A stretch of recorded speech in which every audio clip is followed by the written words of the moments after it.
Hello students, now we have to study about how do metals and nonmetals react.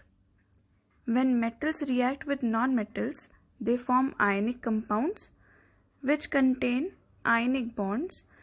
On the other hand, when nonmetals react with other nonmetals, they form covalent compounds containing covalent bonds. Metals, however, do not react with other metals. The metals and nonmetals react by forming chemical bonds. Let us first see what is meant by chemical bond.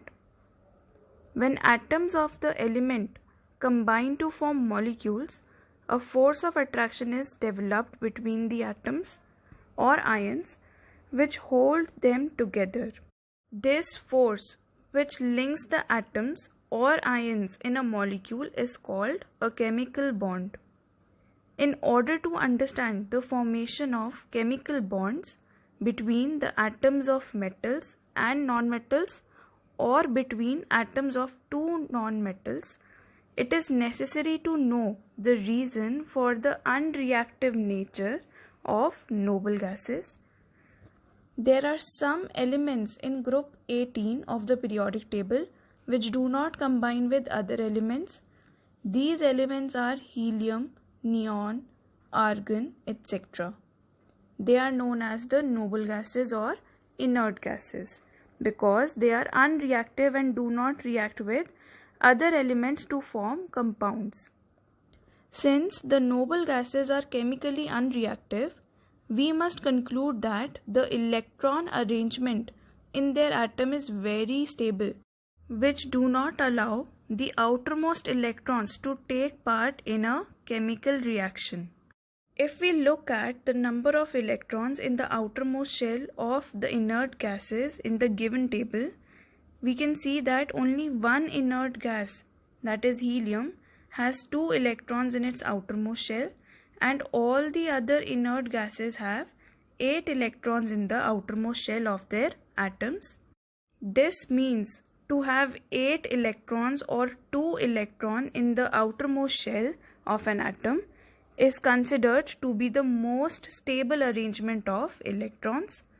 But 2 electrons in the outermost shell impart stability only when the outermost shell is the first shell, that is the K shell, and no other shell is present in that atom.